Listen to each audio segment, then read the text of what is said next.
ప్రయత్నం చేస్తా ఫ్రెండ్స్. అయితే ఇలా అలీగఢ్ ముస్లిం యూనివర్సిటీలో కూడా హోలీ మిలన్ కాలే కానీ హోలీ పండుగ జరుపుకున్నారు. ఆడ యాక్చువల్గా ఏందనంటే ఫ్రెండ్స్, హిందువులు ఏదో సంకలు గుద్దుకుంటారు కానీ అలీగఢ్ ముస్లిం యూనివర్సిటీలో హోలీ మిలన్కి అడిగారు. హోలీ మిలన్కి పర్మిషన్ రాలే. హోలీ మిలన్ మీరు హోలీ పండుగ రోజు చేసుకోరు అని అన్నారు. సో ఎట్టకేలకు వాళ్ళకైతే ఏదో మిలన్ అయితే చేసుకుంటున్నారు, హోలీ పండుగనైతే చేసుకుంటున్నారు. Something is better than nothing and I don't know how it is called as a media India. Modi గారికి ఎవరు స్పీచ్ రాచిండో ఆ నోట్లో మనవాడు, నేను అన్ని కూడా తిడతా, క్లియర్గానే చెప్తున్నా. గిన్ని పంచాయతీలు అవుతున్నాయి ఆడ యోగి ఆదిత్యనాథ్ లేకపోయిన ఉంటే ఇంకొక రకంగా లొల్లు అవుతుండే, ఇంకొక రకంగా లొల్లు అవుతుండే. ఇక్కడ చూస్తే ఒక ముఖ్యమంత్రి ఏమో అటు వాళ్ళని కలుపుకోబోతున్నాడు, ఇటు వీళ్ళని కలుపుకోబోతున్నాడు, అందరినీ కలుపుకోబోతున్నాడు ఆ ముఖ్యమంత్రి. నువ్వు అనవసరమైన మాటలు మాట్లాడితేనే నీ నోట్లో ఇంగ్లం పోస్తానంటాడు నా దేశ ఉపయోగి యోగి ఆదిత్యనాథ్. ఇక్కడ ఒక ముఖ్యమంత్రి ఉన్నాడు, మనకు గెలిపించుకున్నాం, 3 రంగుల జెండా వేసి సింగమోలే కదిలిండు మా సూర్యుడు అని. ఆ సూర్యుడి కిందనే పండుగ చేసుకుందామంటే ఫర్మాన్లో జారీ చేపిస్తాడు పోలీసు వాళ్ళతోని. మళ్ళీ రంజాన్ చీకట్లలో మాత్రం వాళ్ళకేం కనబడాయి, చీకట్ల సంఘర్షణలు కనబడాయి. చీకట్లలో ఏం చేసినా కరెక్టే. రాత్రింబగలు రోడ్ల మీద ఉరుయ్ అని బండ్లు వేసుకొని తిరిగినా ప్రాబ్లం లేదు. కేవలం మేము ఇంత కలర్లు ఆడుకుంటామంటే ప్రాబ్లం. ఓకే, నువ్వు చెప్పిన మాటలు వాస్తవమే. పబ్లిక్ ప్రాపర్టీ డ్యామేజ్ చేయొద్దు, పబ్లిక్ ప్రాపర్టీ మీద రంగులు పోయొద్దు, ఇష్టం వచ్చిన వాళ్ళ రోడ్ల మీద వేయొద్దు, అన్య మతస్థుల మీద ఈ ముస్లింల మీద వేయొద్దు, గట్ల చెప్పుకోర్రి. అందులో ముస్లింల దోస్తులు ఉండరా? నాకు కూడా ఉన్నారు 2-3 దోస్తులు, 2-3 చాలామంది ఉన్నారు. మేము ఎప్పుడు కొట్లాడుకోలేదే, ఎప్పుడు మాట్లాడుకోలేదే, నన్ను వాళ్ళు ఎప్పుడు అడగలేదే నువ్వు ఇట్లా క్వశ్చన్ చేస్తావని. వాస్తవానికి వాళ్ళు కూడా కొన్ని ఒప్పుకుంటారు కదా మా దాంట్లో కిరికిరిలు ఉన్నాయని. ఈడ ప్రాబ్లం వస్తుందని అంటున్నా. నేను రేవంత్ అన్నని అడుగుతున్నా, ఫర్మాన్ జారీ చేయించినావు కదా మీ కమిషనర్తో రేవంత్ అన్న, నేను ఏమని అడుగుతున్నానంటే గౌరవంగా సగౌరవంగా మిమ్మల్ని ఒక క్వశ్చన్ అడుగుతున్నా, భయాందోళనకు గురై భయపడుతూ ఒక క్వశ్చన్ అడుగుతున్నా. రేవంత్ అన్న అడగొచ్చా? అడగాలనా లేదా? అడుగుతా. ఇప్పుడు రోడ్ల మీద బైక్ల మీద తిరుగుకుంటే ఏడబడతాడు ఆగి గుంపులు తిరగొద్దా నన్ను. మళ్ళీ వీళ్ళు గుంపులు వచ్చి ఫ్రైడే రోడ్ల మీద నమాజ్ చేస్తే అది యాక్సెప్టెడా రేవంత్ అన్న? పబ్లిక్ ఇన్కన్వీనియన్స్ చేస్తే యాక్సెప్టెడ్ అని అంటున్నా. When I speak this I am talking about the Article 19 of the Constitution, Mr. CM. I am talking about the Article 19 of the Constitution which gives me the power. I will discuss this today. చిత్రగుప్తుల జరా ఇలా గట్టిగా ఉండు friends.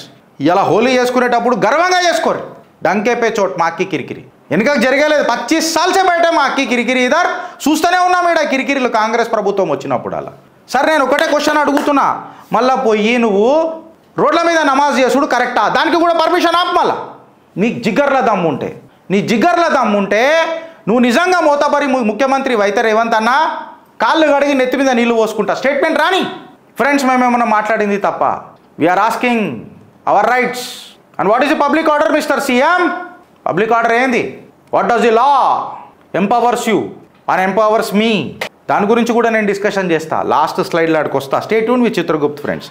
అందుకనే నేను అడుగుతున్నా friends, మేము మాట్లాడింది తప్ప అయితే ఉతికేరు. We are ready for the consequences, but evidences పెట్టుండ్రి. మేము మాట్లాడింది కరెక్ట్ అనిపిస్తే ఒక 4 షేర్ చేయండి ఫ్రెండ్స్. ఇప్పుడు నేను ఇదే అడుగుతున్నా.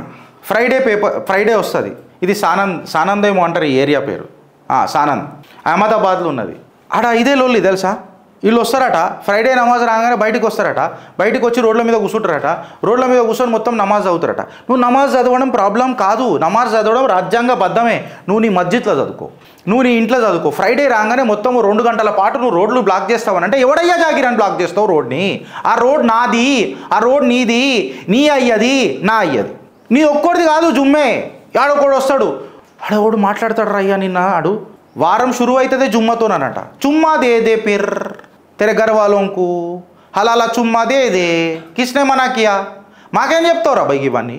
ఇప్పుడు అహ్మదాబాద్లో ఇదే లొల్లి. గట్లెట్లా అన్నాళ్ళు పోలీసులకు కంప్లైంట్ ఇస్తున్నారు. వీళ్ళకి ఎవరు ఇచ్చిర్రా ఎక్స్క్లూజివ్ పవర్లు అని అనేది ఒకటే లొల్లి. రంజాన్ స్టార్ట్ అయింది. రంజాన్ స్టార్ట్ కాగానే క్రౌడ్ పెరిగింది. క్రౌడ్ పెరగంగానే అందరూ వచ్చి కూర్చొని నమాజ్లు చదువుతున్నారు. నమాజ్లు చదవగానే మొత్తం రోడ్ మొత్తం బ్లాక్ అవుతుంది. ఎంతసేపు బ్లాక్ అవుతుందంటే 2 గంటలు 3 గంటలు బ్లాక్ అవుతుందట. చలో 1-2 గంటలు బ్లాక్ అవుతుందంట. 1-2 గంటలు బ్లాక్ అయినా మళ్ళీ వేరే వ్యాపారస్తుడు వ్యాపారం చేసుకోవద్దా? అంటే నువ్వు నమాజ్ చదువుతుంటే నిన్ను చూసుకుంటూ కూర్చోవాలనా? వాళ్ళకి వేరే పనులు ఉండయా? మళ్ళీ నేను హనుమాన్ చాలీసా చదువుతున్నప్పుడు నువ్వు కూడా భజన రాదురా? అది నువ్వు చేయవు, నీకు బగ మంటలేస్తుంది. నేను జై శ్రీరామ్ అనగానే అగో దేకో పోలీస్ వాళ్ళనే హమ్మ ధోకా దియా రాయచోటి. నీకు నేను మళ్ళీ ఒకసారి యాద్ చేపిస్తున్నాను. ఇక్కడ అసమర్థత ముఖ్యమంత్రి మాకున్నాడు. ఆయననే అన్నాడు స్పెషల్ ఇన్వెస్టిగేషన్ టీం పెడతానన్నాడు ముత్యాలమ్మకు, ఇంతవరకు చెప్తలేడు. ఇప్పుడు శివాలయం మీద ఆడొద్దు దొంగ. దాని తర్వాత ఏమైందిరా అని అంటే వీళ్ళు చెప్తలేరు కాంగ్రెస్లా. దొంగ గురించి పట్టించుకోవాలా లేకపోతే రాజకీయ లంగల గురించి పట్టించుకోవాలా? ఈ అర్థం లేక మేం మింగాల్సి వస్తుంది లవంగం. ప్రాబ్లం ఇది. రాజ్యాంగం నీకెంతో నాకంతే హక్కు ఇచ్చింది కదా. నేను రోడ్ల మీద బైక్ల మీద తిరగొద్దు, ఈ రోడ్ల మీద నమాజ్ చేసుకోవచ్చు. అట్లెట్లా అని అడుగుతున్నా. మళ్ళీ ముఖ్యమంత్రి ఫర్మాన్ జారీ చేసిండా, section 76 of the Hyderabad police act 1348 ఫాస్ట్లీ యాక్ట్ ప్రకారం నువ్వు రోడ్ల సిటీ పోలీస్ యాక్ట్ ఎందుకు చేస్తలేదు? I'm questioning the CV Anand, commissioner of Hyderabad. ఎందుకు చేస్తలేరు సార్? దీనికి ఆన్సర్ ఉందా అని అంటే లేదు. ఇప్పుడు ఏమవుతుందనంటే ఈ సానంద్ అహ్మదాబాద్లో నా ప్రాబ్లం అంతా ఏందనంటే అక్కడ లోకల్స్ ఏమి ఇచ్చిరనంటే జనరల్గా ఈ ఫ్రైడే నమాజ్ ఎస్పెషల్లీ రంజాన్లలో జనాలు బయటకే వస్తున్నారు సార్. లోకల్ అంటే మాది మేము అడ్జస్ట్ చేసుకుంటాము, ఒకళ్ళు పొద్దుగాలు వేస్తే ఒక్కొక్కసారి చూసుకుంటాము, ఎంత తిట్టుకున్నా కొట్టుకున్నా ఆఖరికి నేబర్లం కదా, బతికే ఉంటాం కదా, కలిసే ఉంటాం కదా. కానీ ఈ బయటోడు కూడా వచ్చి దౌర్జన్యం చేస్తున్నాడు సార్ అని చెప్పి వాళ్ళు పోలీసులో కంప్లైంట్ ఇచ్చిరు. ఈడ వీళ్ళు ఎవరు రాబోయ్ అని చెప్పి చూస్తే ఇల్లీగల్ ఇమైగ్రెంట్స్. ఇప్పుడు మొదలవుతుంది అసలైన సిసలైన చిట్టా నంబర్ 3 ఇల్లీగల్ ఇమైగ్రెంట్స్ మీద. ఇల్లీగల్ ఇమైగ్రెంట్స్ ఎవడరా అని అంటే హిందువులు రాలే, మళ్ళీ పాకిస్తాన్కి బంగ్లాదేశ్లోకి క్రిస్టియన్లు హిందువులు రాలే, సిక్కులు రాలే. ఎవడొచ్చిండ్రు రానంటే భూభాగం ఇచ్చినాక కూడా మళ్ళీ ముస్లింలు వచ్చిండ్రు. ఎవడొచ్చిర్రు రానంటే ముస్లింలు వచ్చిర్రు. ఎవడొచ్చిండ్రా అంటే రోహింగ్యాలు వచ్చిండ్రు. ఈడెవడు రా అంటే బంగ్లాదేశోడు. ఇక్కడున్న ప్రాంతీయ పార్టీలు ఏం మాట్లాడతాయి? బంగ్లాదేశ్లో జీడిపి జబర్దస్త్ ఉన్నది అని చెప్పి మాట్లాడతాయి. బంగ్లాదేశ్లో జీడిపి మంచుకుంటే మళ్ళీ పీకని కీడికి ఎందుకు వచ్చిర్రా? 2000 రూపాయలకు భారత పౌరసత్వం డాక్యుమెంట్లు వస్తున్నాయంట. భారతదేశంకి వస్తున్నారు. భారతదేశంకి వచ్చి ఏం చేస్తున్నారు రాబోయ్ అని అంటే రోడ్ల మీద నమాజ్ చదువుడు. రోడ్ల మీద ఆడు ఏం లేదు, మన ఇట్లా రోడ్డు పోతుంటాడు, ఇట్లా టైం కాగానే ఆడికైనా మస్జిద్లకైనా స్పీకర్లకైనా పోయిన ఇవ్వడంగానే రోడ్డు మీద ఆగుతాడు. కథ మీకు ఆడ ట్రాఫిక్ ఉన్నదా, వెనక లారు ఉన్నదా, నా ముడి వగులుతుందా, ఇవన్నీ ఏం లేవు. నేను ఇక లేస్తా నమాజ్ చదువుతా అని పోలీసుడు వచ్చేవాడన్నా జరుగురా అని అన్నాడు. అమ్మా నమాజ్ చదివేటోని మీరు తంతారా, నమాజ్ చదివేటోని మీరు జరుపుతారా? నీ అయ్యా జాగిరా రోడ్డు. మళ్ళా రాజ్యాంగ బద్దం ప్రకారం నువ్వు మస్జిద్లో చదువుకో, నాకు ప్రాబ్లం లేదు, నేను కూడా ఆనందిస్తా. నేను ఇంట్లో చదువుకో, నువ్వు రోడ్డు మీద ఏంద్రా చదివేది? ఈడ ఫర్మాన్లు జారీ కావు. కాంగ్రెస్ ఏడా పరిపాలిస్తుందో ఆడ తీయగా మాట్లాడతాయి. తీయగా మాట్లాడుతున్నాయి అని అంటేనే ప్రాబ్లం. ఫ్రెండ్స్, తీపి తిననీకే నాలుకకు రుచుకుంటుంది, బట్ అది ఆటోమేటిక్గా నీ హెల్త్ని డిటోరియేట్ చేస్తుంది. ఇవాళ యావత్ డేటా మీ ముంగటికి ప్రజెంట్ చేస్తుంది చిత్రగుప్త్. ఇల్లీగల్ ఇమైగ్రెంట్స్ది ఓపీ ఇండియాలో వచ్చిన కథనం ప్రకారం మీ ముంగట పెడుతున్నా. గుజరాత్లో అహ్మదాబాద్ క్రైమ్ బ్రాంచ్ 15 బంగ్లాదేశీ నేషనల్స్ని అరెస్ట్ చేసింది. ఇల్లీగల్ బంగ్లాదేశీ రోహింగ్యాలను అదుపులోకి తీసుకుని ప్రారంభించింది గుజరాత్లో. మహారాష్ట్రలో 4 బంగ్లాదేశీ మహిళలు నాసిక్ హోటల్లో దొరికిరు 6 ఫిబ్రవరికి.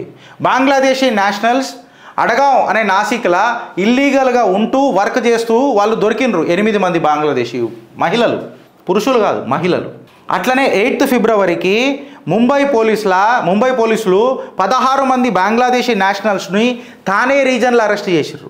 ఒరిస్సాలో 9 మార్చ్ 2025కి సీఎం మన మోహన్ చరణ్ గారు ఉన్నారు కదా, ఆయన ఏమన్నాడంటే మొత్తము ఒరిస్సాలో 3738 బంగ్లాదేశ్ ఇన్ఫిల్ట్రేటర్స్ ఉన్నారు. అందులో నుంచి ఇంతమంది రోహింగ్యాలు ఉన్నారు, ఇంతమంది ఉన్నారు, ఈ రీజన్లలో కూడా ఉన్నారు. మన ప్రభుత్వాలు ఉంటే మన ట్యాక్స్ పేయర్ల పైసకు విలువలు ఉంటాయి రా నాయనా. హోలీ పండుగ రోజు చెప్తున్నా, మీకు కాషాయ రంగు పూసే ప్రయత్నం చేస్తున్నా. See, I have many things to do in my life, brother. We are sacrificing 2 hours of our valuable time for the sake of this country అని అనుకోర్రి, లేకపోతే మన కోసం అని అనుకోండి. ఈ కంట్రీ ఉంటే నేను ఉద్యోగం చేస్తావు, నీకు ఉద్యోగం ఉంటేనే జీతం వస్తుంది, నీ జీతం వస్తేనే నీ జిందగీ ఉంటుంది రా నాయన. ఏ దేశ్ నహీ హే తో కుచ్ నహీ. ఈ దేశాన్ని అమ్మ అని పిలిచినాం రా. అయ్యా ఈ అమ్మలకన్నా మన అమ్మ కోసం కొట్లాడుతున్నాం. పక్కకు పెడదాం రా నాయన, పార్టీలు పక్కకు పెడదాం. ఇవాళ మొగోడు ఉన్నాడు, మొగోడు కోసం పనిచేద్దాం అని అంటున్నా. కొంతమంది ఉన్నారు మనకు పదవులు వచ్చిన తర్వాత పెదవులు ఇప్పరు, ఆ మనిషికి ఏం తిరిగి ఇచ్చే రిటర్న్ గిఫ్ట్ ఏముండదు, అనుభవిస్తారు అంతే ఆయన చరిష్మా కింద. నో ప్రాబ్లం, మనం ఉన్నాం కదా, మనం నమ్ముతాం కదా. హీఈస్ అ చరిష్మాటిక్ లీడర్, కారణ జన్ముడు మన దేశానికని మనం నమ్ముతాం కదా, మొగోడు అని నమ్ముతాం కదా. ఆయన కోసం మనమన్నా చేద్దామని అంట, నేను నిలుపుకోనికే చేద్దామని అంట. 3738 బంగ్లాదేశీ ఇన్ఫిల్ట్రేటర్స్ ఇన్ ఒరిస్సా అంటే మీరు అర్థం చేసుకోరు. ఇది లెక్క తెలిసింది, లెక్క తెలియదు ఎంత ఉందో. రాజస్థాన్లో 27 జనవరి జైపూర్ పోలీస్ 500 మంది ఇల్లీగల్ రోహింగ్యా బంగ్లాదేశ్ని డీటైన్ చేసింది. కేరళలో 34 బంగ్లాదేశీ నేషనల్స్ అండ్ ఇల్లీగల్ ఇమైగ్రెంట్స్ని డీటైన్ చేసింది. కేరళలో తక్కువనే చూపిస్తుంది, ఎందుకంటే తెలుసు కదా మనక్కడ ప్రభుత్వం ఎసుంటి ప్రభుత్వం ఉన్నదో. తమిళనాడులో anti terrorism squad 31 illegal Bangladeshi ఇంకా రోహింగ్యాలను మన తిరుపూర్ అండ్ కోయంబత్తూర్ ఏరియాలో అరెస్ట్ చేసింది 31 మందిని తమిళనాడులో. వెస్ట్ బెంగాల్ గురించి మనం మాట్లాడుకోవాల్సిన అవసరమే లేదని అనుకుంటా కదా. మీకు అందరికీ తెలిసిన కథనే ఆడ మొత్తం వెస్ట్ బెంగాల్లో కంప్లీట్ షరియా హోలీ ఆడొద్దు శువేందు అధికారి గారి మాటలే వింటున్నాం మనమడ. When it comes to Tamil Nadu కాడికి కథ వస్తే పంచాయతీ పెద్దగా ఉన్నది ఆడ. ఇప్పుడు అది డిస్కస్ చేద్దాం. కాకపోతే ఈ ఇల్లీగల్ ఇమైగ్రెంట్స్ని అమిత్ షా తీసుకుంటున్న నిర్ణయానికి మీరు సమర్థిస్తారా, సమర్థించరా? ఇల్లీగల్ ఇమైగ్రెంట్స్ని భారతదేశంలో నుంచి తరిమి కొడదామా వద్దా? అమిత్ షా గారి నిర్ణయానికి మనం సమర్థిస్తామా వద్దా? పోల్ నడుపుదే, second poll of the day. అందుకనే నేను అడుగుతున్నా, ఆలోచిస్తారా లేక అనుభవిస్తారా? భారత్ మాతాకి జై.